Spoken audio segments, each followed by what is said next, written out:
great sense of sort of the ebbs and flows of this Holy Week, where it begins on Palm Sunday with a parade and people shouting, Hosanna, blessed is he who comes in the name of the Lord. It goes to sorrow and tears, and then next Sunday goes to wonder and amazement. Palm Sunday. I remember it, so many things and memories of just thinking about it, and palm branches, and there's palm branches out in the entryway as you come in.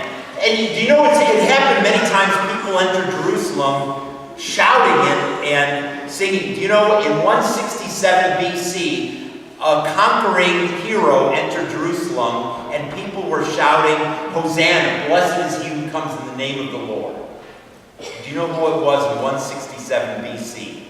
Judas Maccabees. I know Hollywood now is working on a movie, Judas Maccabees, and he kicked out the Greeks from Israel.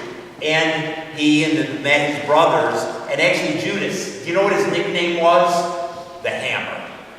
Sort of sounds like The Rock, something. Judas the Hammer Maccabees. And he came in and they shouted Hosanna, which means save us. And he got rid of the Greek conquerors from the times of Alexander the Great and freed Israel for a little while until the Romans came to power. I also heard of another great entry into Jerusalem that somebody made, the last Kaiser of Germany, Wilhelm II. He made a big trip, a pilgrimage to Jerusalem, and he had this gigantic oversized carriage that he rode in. And when he came to the main gate coming into Jerusalem, his carriage was too big to go through the main gate. Do you know what he did? He had to rip off one side of the main gate of Jerusalem, destroyed it so his carriage could process into Jerusalem in style. There was a sign that somebody hung when Wilhelm came into Jerusalem, and it says, a better man came to Jerusalem on a donkey. I love that saying. A better man came to Jerusalem on a donkey. And that's just what Jesus did on Palm Sunday. He came into Jerusalem, and he came not on a giant stallion or in a magnificent carriage, but he came on a donkey. A sign of peace. And the salvation that Jesus came to bring was not from the Romans, not from the Greeks, but from sin, Satan, and death. Do you know the one theme that I put in the service this day with the video and the responsive readings is the question, will you follow Jesus? That's what we're called to do. We're called to live our faith and follow Jesus in faith. And Jesus asked in that first Passion reading, Jesus asked the disciples and said, you know what? You're all going to abandon me. You're going to deny me. You're going to walk away when I get arrested and taken. And Peter said, you know what? I'm going to follow you, Jesus, even if I have to die. And it's interesting. What did Jesus say to Peter? Peter, tomorrow morning before the rooster crows, you're going to deny you know me 3 times. Roosters crow a little bit earlier than sunrise. In fact, I was out getting the paper yesterday morning at 6 a.m., and the roosters were crowing at the Tampa Palms firehouse already. We do have roosters right around here. And they were crowing. And it reminded me in thinking of this. But Jesus said to Peter, you're going to deny you know me 3 times. And Peter said, no, I'm going to follow you. I'm never going to deny you. And I'm always going to be there. Do you know, I was reminded this week about an old story. I've heard this and maybe told it before. It was about 2 boys at Grandma and Grandpa's house. They lived on a farm. And Grandpa gave the grandson, Johnny, a little slingshot. And he loved a slingshot. I don't know if you ever had a slingshot when you were a kid. I did. I have fond memory of a slingshot. And this Johnny went out, he put a can on a tree branch, and he went 30 feet away, and he had a pocket full of rocks and started firing rocks. After about 10 shots at 30 feet, he hit nothing. Then he moved to about 20 feet. Another 10 shots, he hit nothing. Then he moved up to about 10 feet away. He hit 1 out of 10. And he's pretty disgusted and said, I can't do this thing. This is too hard. He was walking back to the house, and it was a farm. His grandmother had a pet duck, and just joking around, he put a rock in, pulled the sling back and let it go, and this rock hit the duck right in the side of the head and killed it. He freaked out. He went and grabbed the duck, went through it in the woods and hid it, and went back in the house and just a little bit terrified. And he had dinner and everything was fine, and he was beginning to feel relaxed. And after dinner, his grandfather said, "You know, we got an hour before sundown. Let's go down to the lake and let's do some fishing."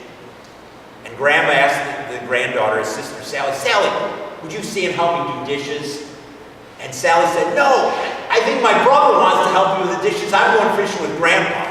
She walked over to her brother, whispered in his ear, "Remember the duck." And he said, "Okay, I'll do dishes." But he didn't have a good look on his face. He went and did dishes. The next day, there was another point of something fun or something not so fun. And his sister went over to his ear and whispered in again, "Remember the duck." And he realized he was stuck.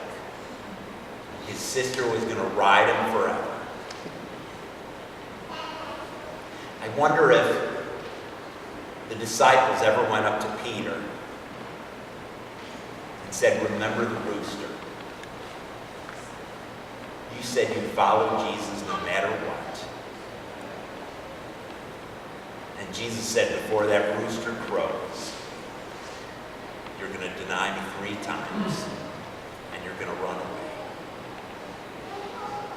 Do you know, all the disciples ended up running away, and none of them stayed following Jesus through his arrest and trial. But there's only one of the 12 who went to when Jesus was on the cross. And you remember who that was? John. And John, who wrote the Gospel of John, always described himself in a very unique way. He didn't put his own name in the Gospel. He said this was written by the disciple that Jesus loved. And from the context, you can tell it's John. But isn't that a great way to see yourself? I'm the disciple who Jesus loved. You know, the scriptures say we love because he first loved us. The love of Jesus does incredible things. It changes people, not through their own power, but by the incredible grace of Jesus and the cross. It's meant to change us from the inside out and remind us that we all fail.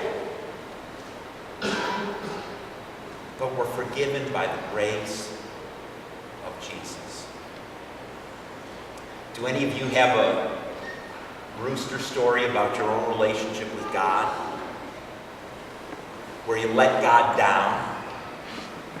You denied him? You did something you know you shouldn't have done?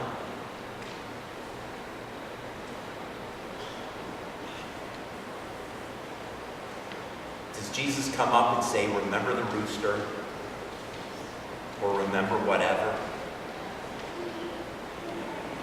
Do you know what this week is all about? Is we say, remember the cross. Remember the amazing grace of Jesus that forgives us, that makes us new, gives us new starts. And that's just what all the disciples did. They abandoned Jesus. They split.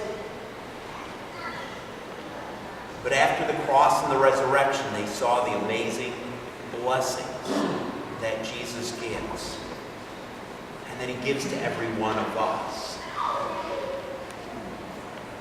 As we go through this week, remember the cross and remember the grace